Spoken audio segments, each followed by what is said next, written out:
Welcome to Around the Coin. Today's guest is Sandi Bitenc, the CEO of 3Air. 3Air has raised about $3 million in funding. They're launching their token very soon, if not by the time this show is released. We talked to Sandi about what the company is doing, why they created this launch of the token, which complements their launch in Sierra Leone, or testing of the internet service providing business that they have going on over there. We talked about the challenges of launching in Sierra Leone and the opportunities of building both a ISP provider and also helping people on ramp into crypto. We covered many other topics as well. I hope you enjoy. 3Air is an awesome project, so check them out as well. Here is Sandi Bitenc. All right, Sandi, I'm excited to chat with you. Thanks for hopping on the Around the Coin podcast. You have been running 3Air. Why don't we start there? Can you give me a brief description of what you're attempting to create in the world, what problem 3Air is solving?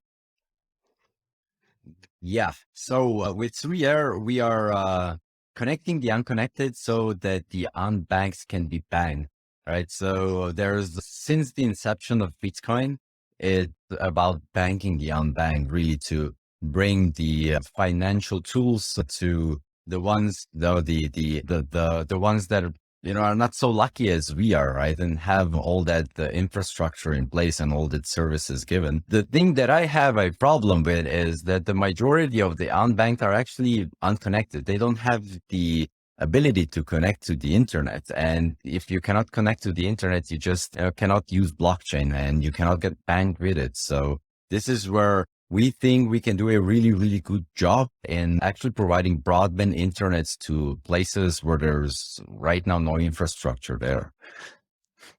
So you mentioned two things distinctly there, providing internet services and then providing banking services in crypto. How does 3Air fit into both of those?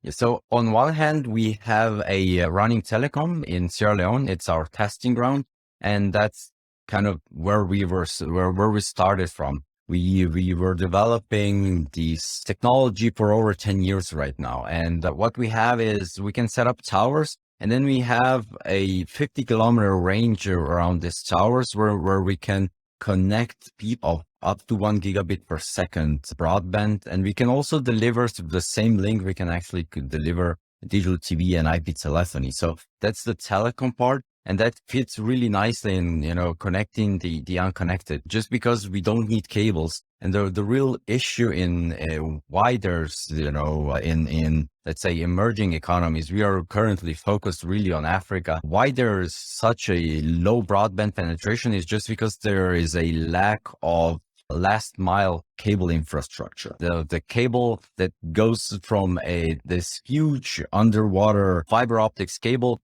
to your home, that last mile, that one's missing, and that we can do over air. So we don't need to lay cables, and we are doing it already. Now our testing ground's running for 2 years, and right now everything seems to run really smoothly and perfectly. So this is kind of a check. Right now, what we want is to expand that and to onboard as many users as possible.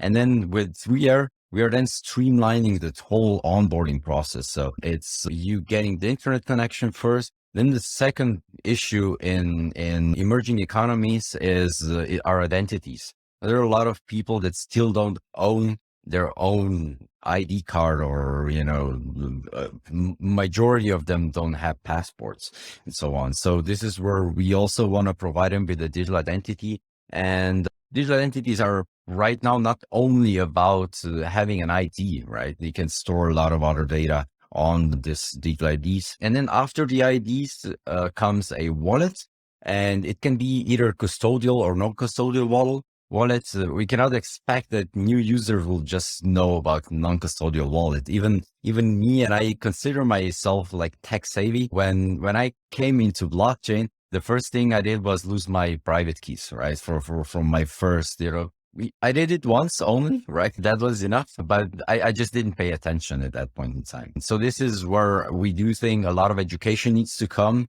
and also providing custodial services will be really, really important to onboard as many new users as possible. And then afterwards, what you need if you want to bank the unbanked is, a fiat onboarding ramp. And there is this idea, how do you bank somebody with crypto that doesn't have a bank account? Right now, if you want to own any crypto, you actually need to have a credit card so that you can buy with credit card, or you need to have a bank account so you can connect to an exchange and then exchange their fiats too. And that's actually a paradox, right? If you have this, why do you then need banking? And then you're not unbanked anymore. So in a sense, if you want to really bank the unbanked, you need to be able to take in crypto cash, so cash and give crypto, right? And vice versa also. So you also need to allow people to cash out.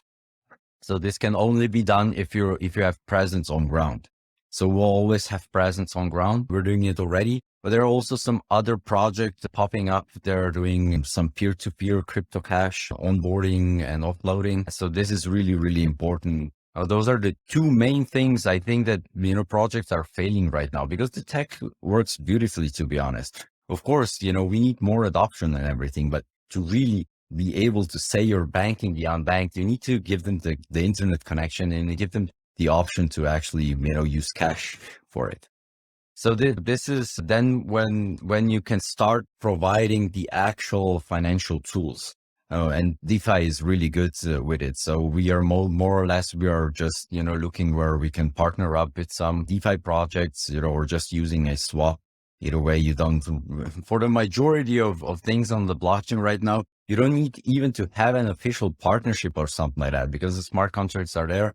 They're permissionless. You just connect to it. You put a front end on top and that's it, right? You can, for the most part, you can do it like this. And then in the end, what we also think is really, really important, especially for the emerging economies, is, give them some ability to earn some cash, some revenue streams. And one of the revenue streams actually comes from us, from the telecom part. We are creating a system that you can actually share the broadband internet that we are providing to you. So you'll be able to set up a access point node. And then from that access point node, those access point nodes actually connect one to each other. And then they build out a Wi-Fi mesh network, like a public Wi-Fi, where users can then use it and with their phones. And the ones that owns and runs the access point node, he'll be able to earn some revenue on this that is actually right now reserved for telecoms only. Yeah, and that's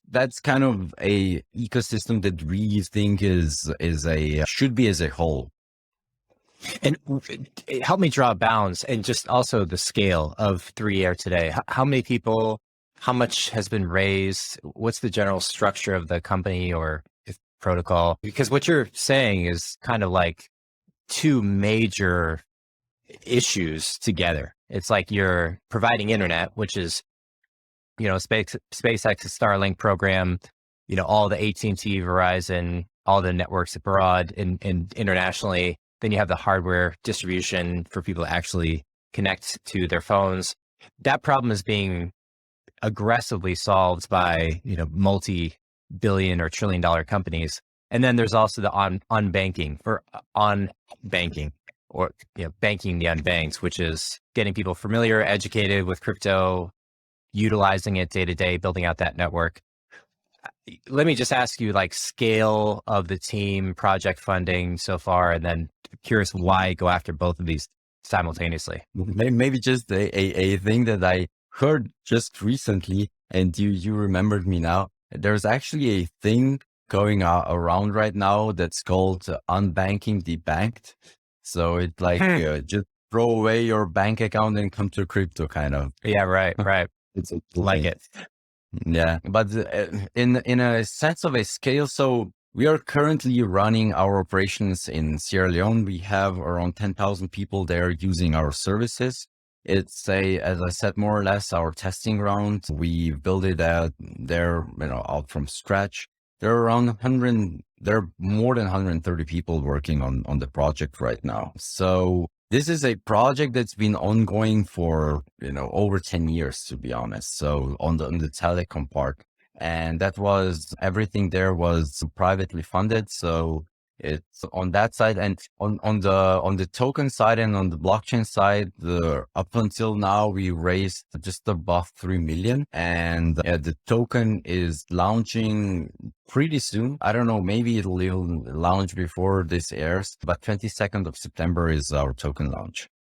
Okay, got it. So you think of them as two distinct entities. You have the decentralized token and then probably a private LLC that's funded to build that protocol. And then you have this existing 10-year-old internet infrastructure business that's deploying internet, beta testing it in Sierra Leone with 130, 40 people working there. And I imagine that's like in the tens of millions of revenue with VC money raised, or no VC money was raised. Everything is privately funded there. So from the research to everything was actually privately funded. No VCs in, nothing. So it's just it's the initial founders and a few individuals that were, but there's less than 5 individuals then that funded it privately. Is there commercial applications today, like revenue coming in from that? I mean, just a match. Yeah. Revenue is coming in. So we are selling there already, even though it's a testing ground, we are still running it like a business. You don't go to Sierra Leone to really run a business there and expecting it to be huge, just because of, the country is really, it's small, and it's probably, it's one of the poorest countries in Africa. But what is, it's really tricky to do business there. And especially for what we're trying to do, there is a lot of heavy rain. Like half of the year, you actually have the rainy season and pours there. So wireless technologies are, for the most part, they're really affected badly by weather. So this is what we wanted to test. And it's also, for us, it's best to have an even terrain, but you have a lot of hills and valleys there. So this is also, we were kind of looking how good we can do the radio planning and, how much an obstacle that might be. But it turned out pretty well in both areas. So weather doesn't affect us at all. And also with 2 towers, we are covering 90% of Freetown, even though the terrain is really, really, not suitable, not best suitable for the technology that we have.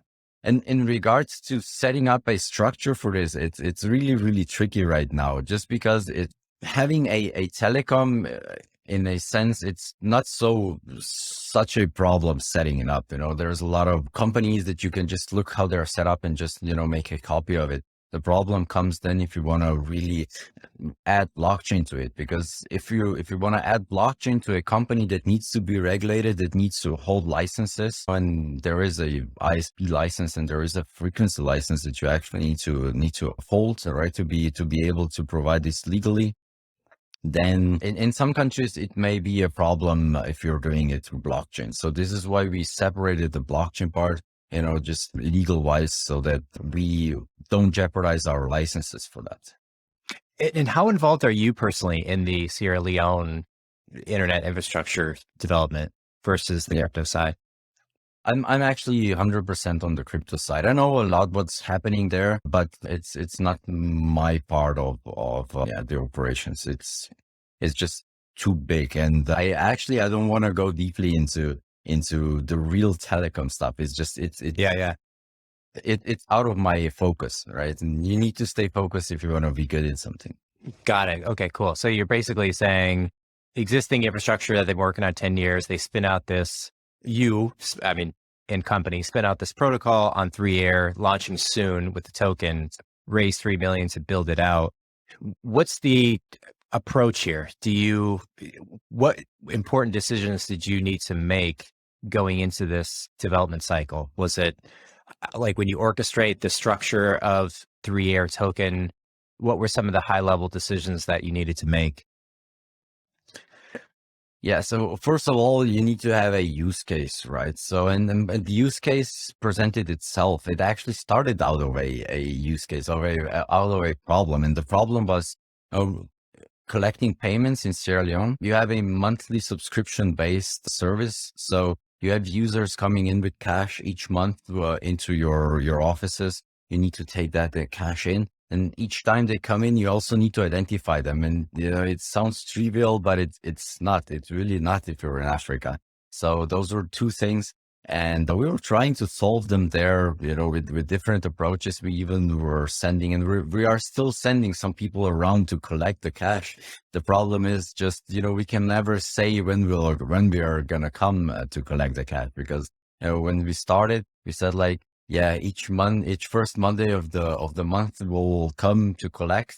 And yeah, after 2 months we got dropped, right? So, it's different challenges that you face there that you would never think. So this is where we actually started thinking about blockchain. This is actually the part where I came into the project. And yeah, so it was really developing a good use case. But if you want to have your token, just having a payment token and then a digital identity solution doesn't make any sense. You don't do this with your own token, right? So we were then looking also into other stuff that blockchain can solve for telecom. And we started first going into security and all those technical aspects. And this is an ongoing project in regards to providing this. But we also saw some other commercial applications. In a sense, you have a telecom, and in Africa, it's giving them a year-long. It doesn't work, right? They'll sign the paper, and they'll just, if they don't want it, they'll just not pay and not take it anymore. So it's not like you can enforce those things. So then you're the challenge. Do you want to give somebody everything and mount them the hardware and everything that they need just for free, or do you and then take on the risk, or do you charge them for this? And usually in developing countries, you always go and you sign the contract and then you provide the hardware and that's it. But in Africa, it's kind of tricky. You can really get into a lot of financial trouble yourself with cash flow because of this.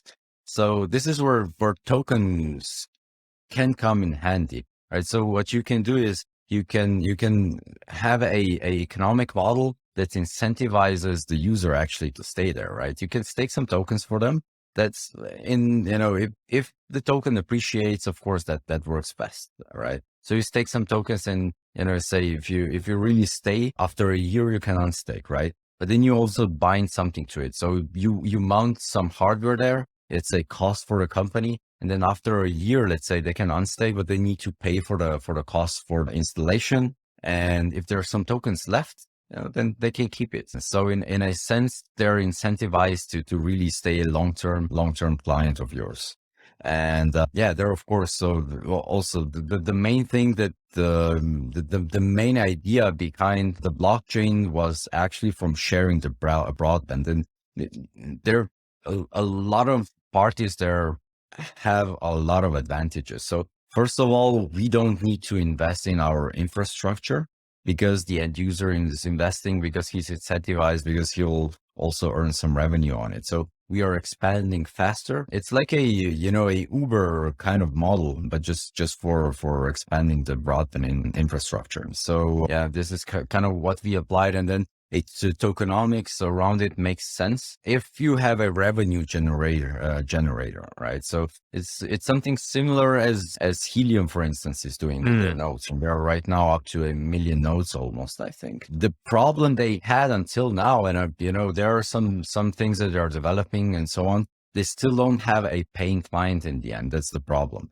And we are coming with a service that the end user actually wants and needs and is willing to pay for. And this is where the incentives, I think, need to come for such a system, because every system until now, and we got a lot of those, right? So with nodes and in mining new tokens, and then just those tokens usually get minted, and play to earn games are similarly designed. And, they just inflate the token so much that the token in the end isn't worth anything. So when I was designing it, I said, like, there should be no inflation. Of course, you have the inflation in the beginning where you need to issue the token, but so we are pre-minting and we have like a fixed supply. But first of all, the tokens, the token inflation needs to match the growth of the ecosystem. That's a sustainable economic model. If you cannot match that, then the token price will go down. Nobody's happy. And then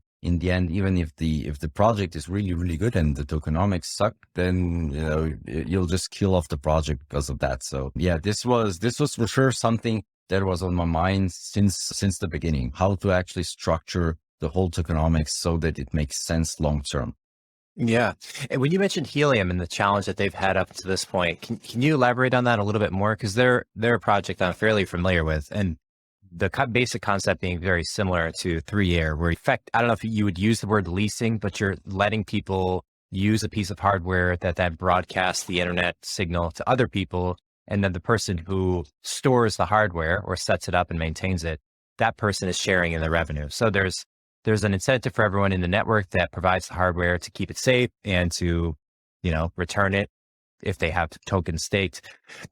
Where was Helium struggling, and what did they realize? And yeah, so where's the revenue generator in Helium? That's the question. Wouldn't it always have to be the end user? I pay $70 per month for my Xfinity internet provider. That's obviously very centrally owned and operated.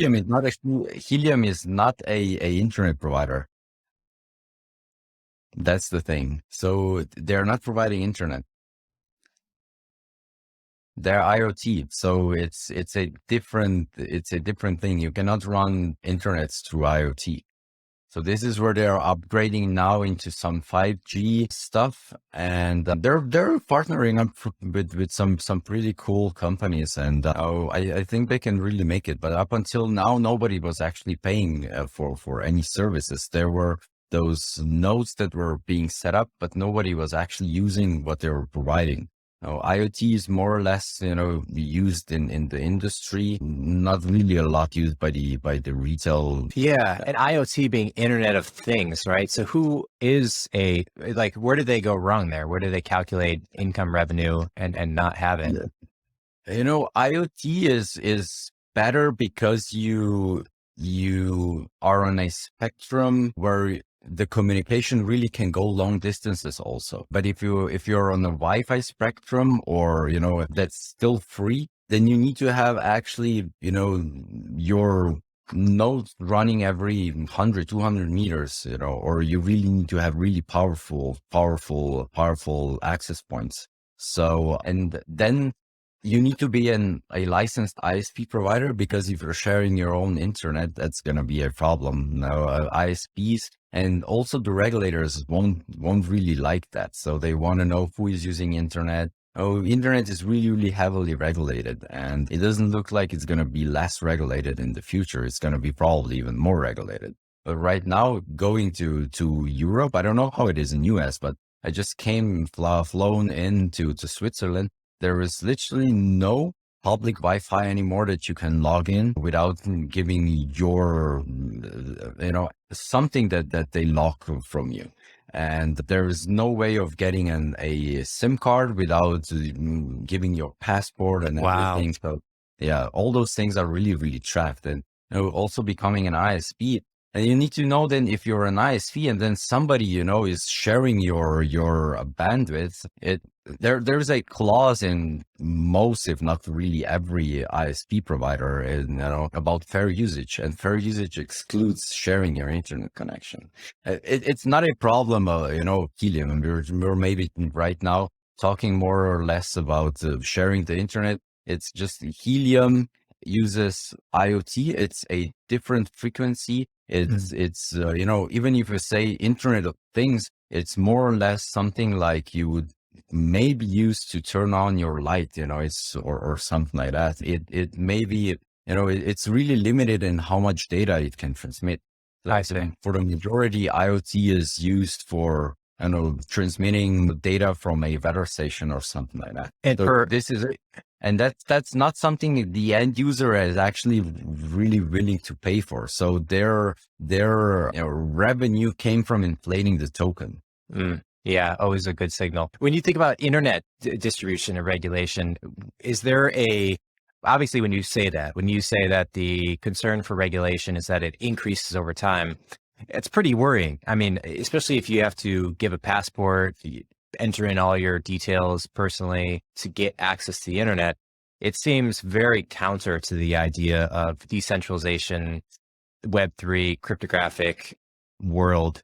Is there hope, or do governments effectively have a stranglehold on the internet access points? Like, are there what's does 3Air play a role in this, or is there like a decentralized way of providing access to internet where the government can't stop it or choke point it to get access to everyone's information every time they log in? Because the obvious factor here is like, if the internet knows everyone who's on at every node, right? We don't like you, we cut you off, is the threat. Am I interpreting the situation correctly? Do you see it differently? No, I also see it as a threat, to be honest. I'm also on the side of decentralization. But right now, if you want to be, I don't know any country in the world that wouldn't require a license to provide internet. And then you have like so little companies that are, in the world that are actually owning the T1 cables, all the infrastructure that connects, the continents and so on. So this is where they always can cut something. And right now, we for sure cannot talk about any decentralized internet. That's for sure not, because just the infrastructure is owned by a handful of companies. So it's literally at the same point as you would say, like, how much is Amazon, AWS, AWS, and Google Cloud, how much are those decentralized? Like, Yeah. Yeah. And just a country can always say, okay, we're just not extending your license, or we're taking the license away, you're doing something wrong. And yeah, I do see there quite big challenges, to be honest. I mean, and a fully decentralized internet, that will need a lot of changes. Let me ask you this. Especially in ownership of infrastructure. Do you see, in many ways, the way that you're painting it was different than the way I understood it, but I also didn't understand it very well. So in banking, you have, in the US at least, you have the Patriot Act, the Bank Secrecy Act, post 9/11. There was a lot of regulation that came around that gave the government, the federal government, access to the bank data, the bank customer data, and required the banks to do a lot of KYC, anti-money laundering stuff. And so banks then become very leery, that kind of clamp down on the types of businesses they can work with. They set a lot more stringent policies, knowing that they're responsible if anyone commits crimes using their infrastructure. And effectively, that's a way for the government to kind of outsource the regulatory process. They say, hey, as a government, we're not going to go and look into every customer using banking services, but we're going to fine the shit out of banks who don't have the internal processes to screen out these types of users and organizations. Is there a similar thing happening where effectively the government is extending its power through the regulation of the ISPs? So it's like, hey, AT&T, Verizon, whoever else is providing these cables, if anyone hops on here, does something wrong, and they're on your network and you haven't ID'd them, we're going to fine you. Is that effectively the tension point, or the centralized government's power arm is through the regulation on these ISPs? It is possible. It's not really right now happening a lot. There are cases where, the data has been shared on some crimes, or some people can get disconnected, but it's not really heavily utilized right now. It's not so easy to enforce.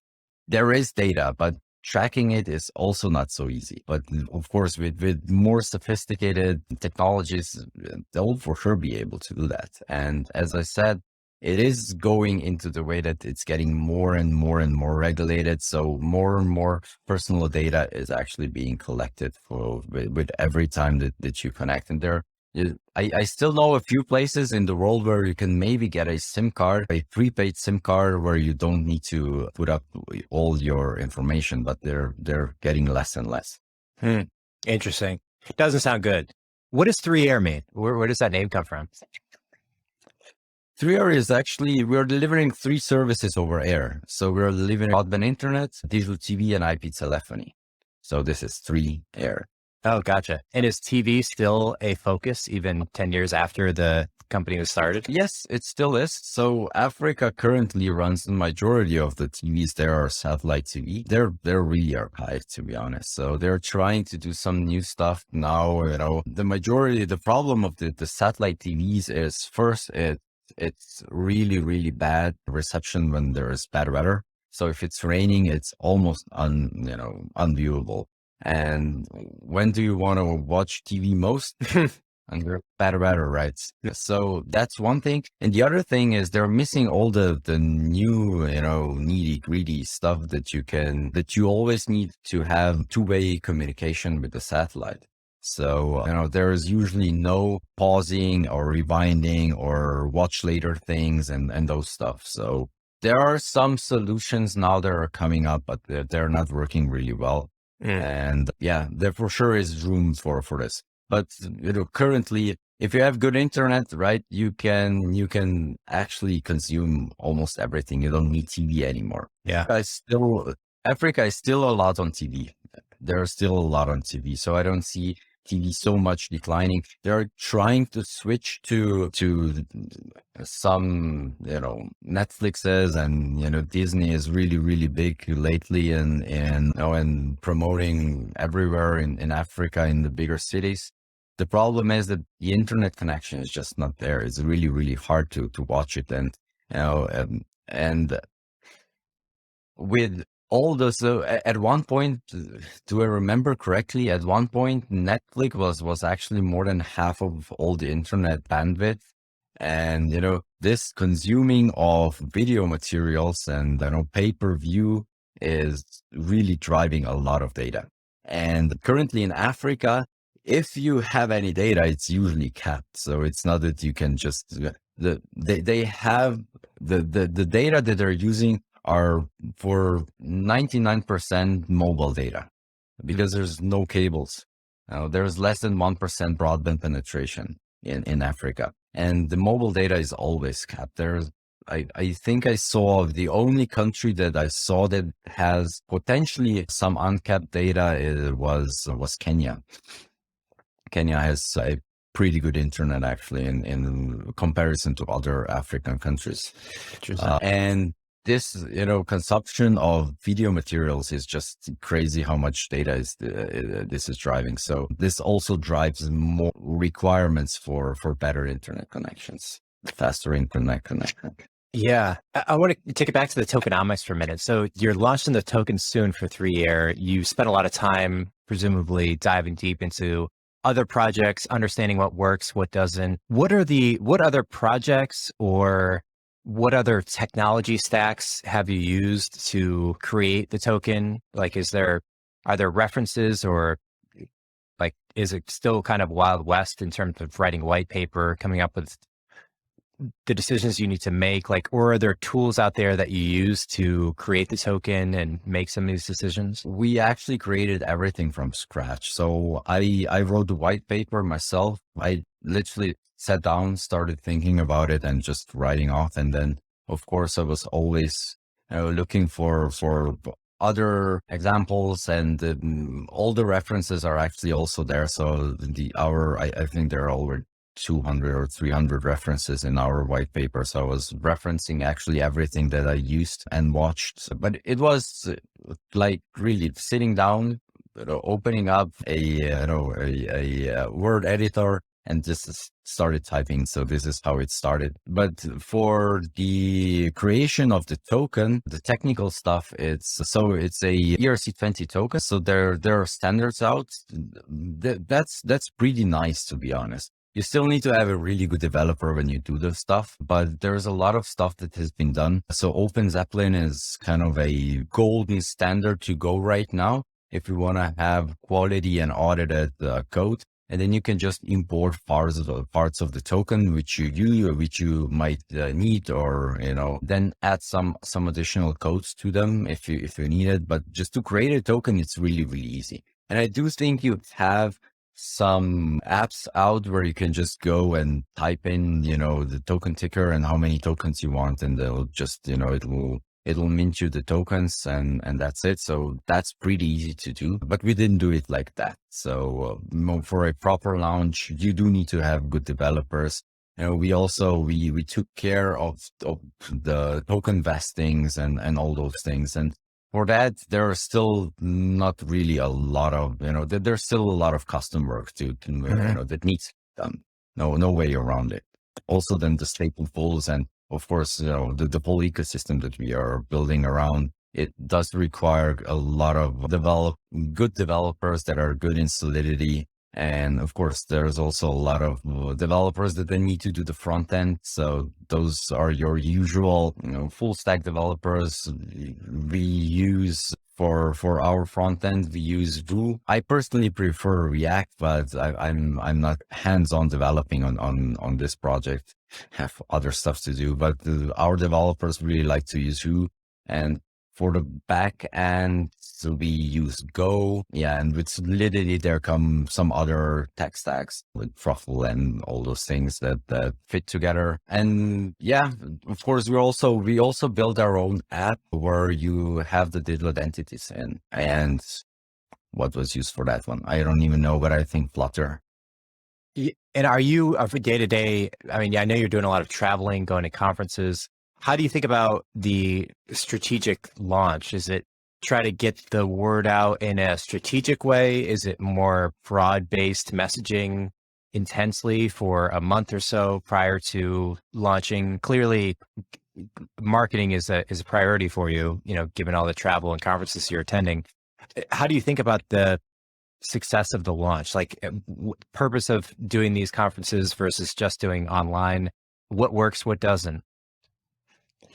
Well, let's see what works, what doesn't. First of all, we're in a really tough market right now. So I see that everything we do right now, we get far less feedback than, with the other projects in the past. So it is a tough market, and for sure, it's not like really the best time to launch.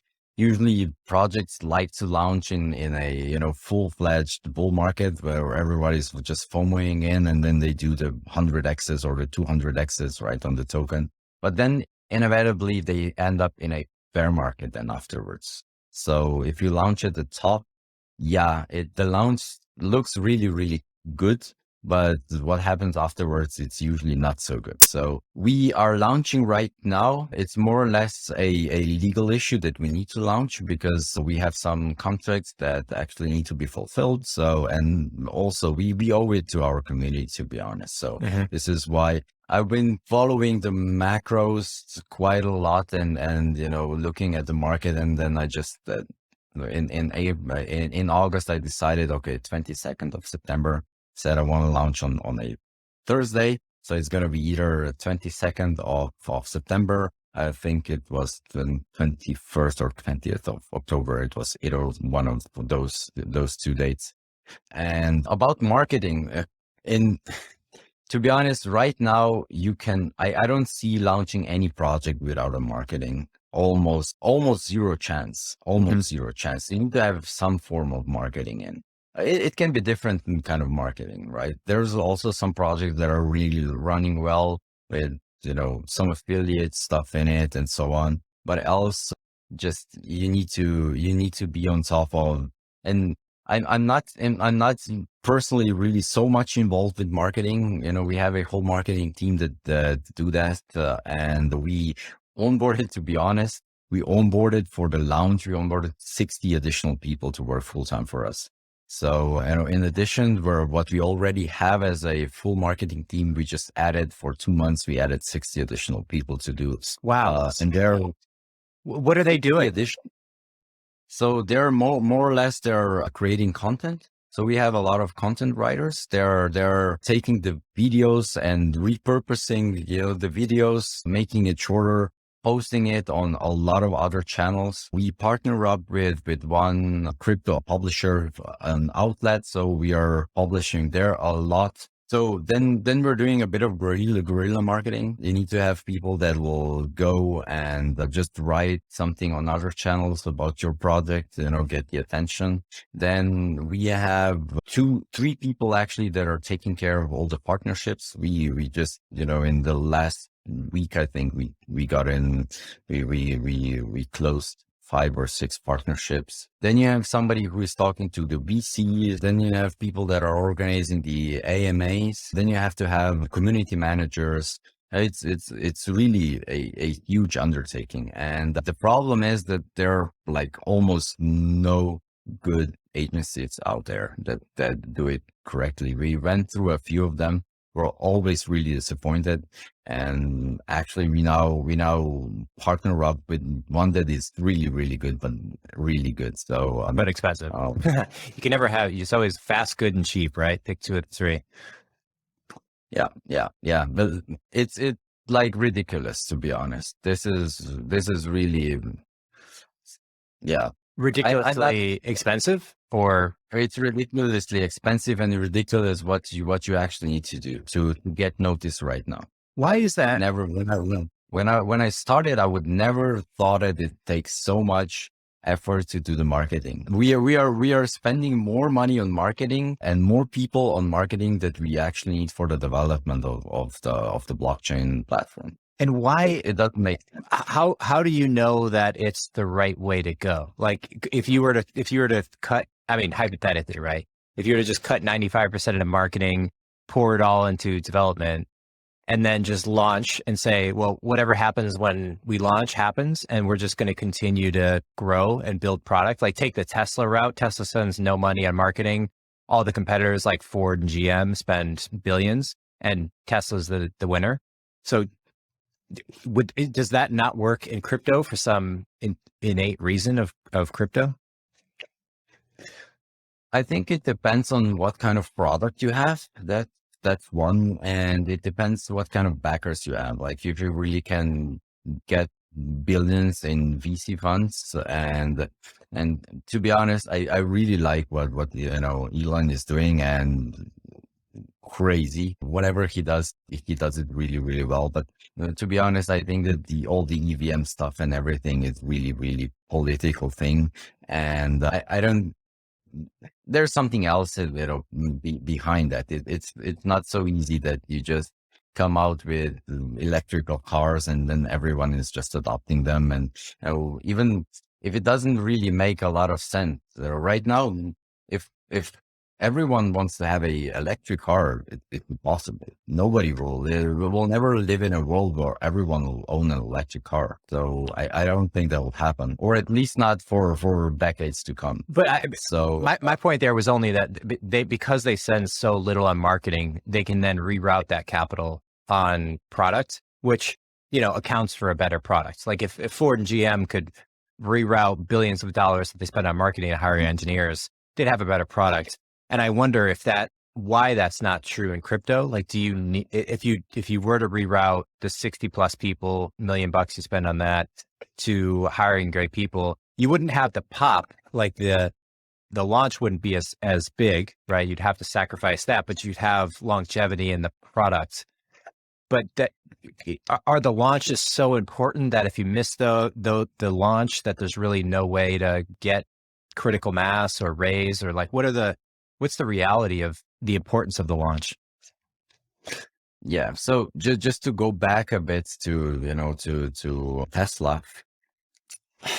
Yeah, they're not spending anything on marketing, that's for sure. But on the other side, a lot of other ones are actually marketing them, and just giving somebody an option to get a subsidy for buying an electric car, and then it's actually cheaper than the regular car, and they convince you that in the end it's also about the price, right? So this is a kind of a marketing, and I think it is a bit of a political thing, and with all the ESG narrative, that also doesn't make really a lot of sense. And but in crypto right now, you are fighting more or less for the same people, and there are now almost 20,000 tokens out. right? So it is a fierce competition, and it's the entry barriers are far lower for projects. So then everyone can do it. You don't have a lot of electric cars, right? And Right. everyone's speaking about electric cars. So then you go and choose maybe between 10 companies, and Tesla, they started first. They have a lot of, nobody actually believed that the EVMs will probably become a thing except for Elon. And then, he has really a head start. But here when you come, I don't think that can be another Tesla, even if they come out with better technology and, focus like 100% only on developing without marketing. Tesla is now there. It's on the top, right? And you need to convince people that you're better than them. And this doesn't go only because you have a better product. Right now, you know what we are facing in Sierra Leone? We're facing in Sierra Leone that we are telling people we'll give you a really, really high-speed connection. And then they're saying, yeah, you're just like all the other ones that, always promise and then never deliver. And that's it. And you cannot convince them, they are used to getting bad services, and we're just one of those. But we are actually different, right? And it takes a lot of time to come through in the market, or it takes a lot of money in marketing. And yeah, I think here in the blockchain space, it's even worse right now. It's even worse, and there's so much money flowing around that they're literally really, and it's a big problem from the project that are just doing the pumps and dumps, and taking a few millions out of each launch, and then they just spend $500,000 for marketing, so the prices go up, and you are actually overshadowed by them with the marketing, and then you don't. And if you don't have a good launch and you don't position yourself as a tier 1 project, you don't launch off a good exchange, it can happen that just there will be no traction. Nobody will be buying the token, and it's just gonna die off. And then you end up without the money that you need for the development, and it can be game over. Yeah. It's an unfortunate kind of current arrangement, but I do think that's the upside of the down market, is that there is not as much of that like massive marketing spend that then pumps and dumps, and because those are that's like noise in the signal. It just blocks out the actual integrity of the projects that are trying to solve real world problems. And then there's, like pumping and dumping is not a real world problem, and it's not something that's even sustainable. And it frankly deteriorates in the companies that are trying to solve real world, like getting access to people in Sierra Leone. It's a real world problem. It's like, if you could do that and find a way to build the real hardware, build the technology, get the sales funnel right, amazing. They're like, that up levels hundreds of thousands, millions of people. There's so many projects now that just don't seem to solve a real world problem, but they're like positive feedback loops on token prices that just distract people, frankly. But yeah. And they overshadow you. Overshadow you. Yeah. That's the problem. Hey, whenever I speak with somebody and explain them what we are trying to do, everyone's amazed, right? And they kind of really want to support us. But it is a problem right now. So being different and having a real use case right now, it's really a problem getting VC money in. And especially in this market. The VCs just say, yeah, but we cannot benchmark you to anyone else. Yeah. That's it. And I was like, okay, would you invest in Bitcoin when it came out? No, but look at it right now, right? Yeah. But you also couldn't benchmark it against anything else. It was the same with Ethereum. Yeah. So if you really want to be, and do the real gains, you sometimes need to also look into something that's never been done before. But it is a problem that I can tell you out of, just having the experience from the past year, let's say it like this. It's really a problem if they cannot benchmark you. And everyone was still looking, even the VCs in this space are looking for the pumps and dumps to be honest. Yeah. A lot of them. Yeah. Where they're there was a conversation in a group that I'm in with high level CEOs in the space, and it was just like, right now we have no real VCs actually in the space. It's everyone is just doing what everyone else is doing, and it happened to me a lot when I was around conferences and I was speaking to VCs, and it was like, look, if he invests, I'll also invest. Yeah. Make up your own mind, right? Yeah. And you from some due diligence, but it is happening. Yeah. Well, I view it as like, there's always whatever problem exists in the market dynamics that presents the opportunity. So maybe the opportunity is on the VC side. If all the VCs are sheeping, they all look the same, they all just act on each other's decisions, they aren't doing proper due diligence or have the technical background to do so, then whoever is, like maybe a 5-year veteran Solidity developer, but also has a passionate for investing, it's like, now's the time, switch over, become a VC, like go raise a fund. Like we need, if the problem is there's not enough sophisticated VCs capable of writing checks from their own due diligence, like lead rounds, that just means there's an opportunity on the VC side. Like it's a market, right? Don't you think that those are actually the VCs that are like, they made some good money. Maybe they got a bit lucky in crypto, and now they're VCs and looking for new projects, but they don't have any experience and any knowledge. I think that's more or less. I don't see the big VCs with all the knowledge and expertise coming into crypto yet. I think there's still too little regulation. We actually got a few family offices that done a proper due diligence, and we were one of the almost not, they almost didn't invest in any crypto stuff. So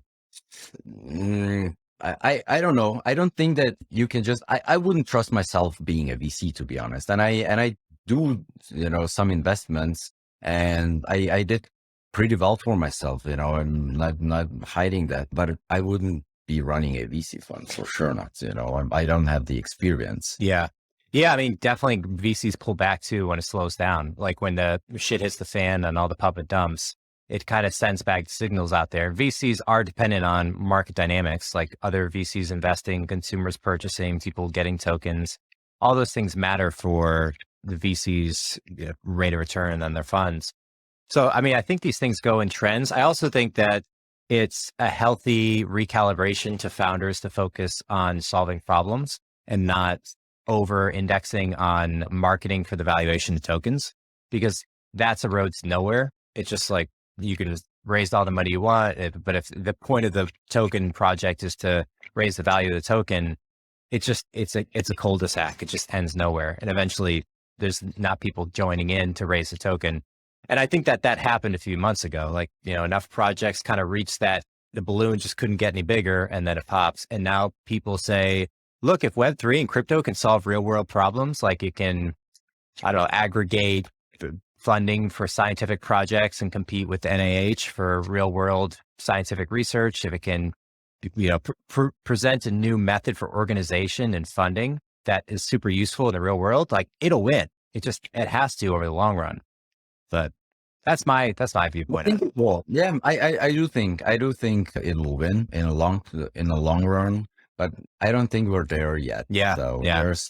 We're just what happened now with the death of the queen. Next day you had, I think, 20 tokens named after the queen out, and they're still performing. It's crazy. That's so weird. We have right now. We should be in a full Bitcoin season, not in an altcoin season. We're fully in an altcoin season in the deepest bear market. It doesn't make any sense. It just means that people are still okay. Part of it, of course, it's driven by merge, but there's also a lot of other projects that are still popping up, and it's crazy. It's still really much, how do I say, Texas? Yeah, whatever. A Wild West. Sandi, what people or projects have inspired you the most over your journey?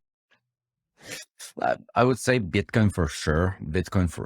I also got really inspired by Cardano at first. So I think their narrative was really something that was appealing to me. But and I was a lot into gaming also. So I I was one of, the let's say earliest supporters from Gala games.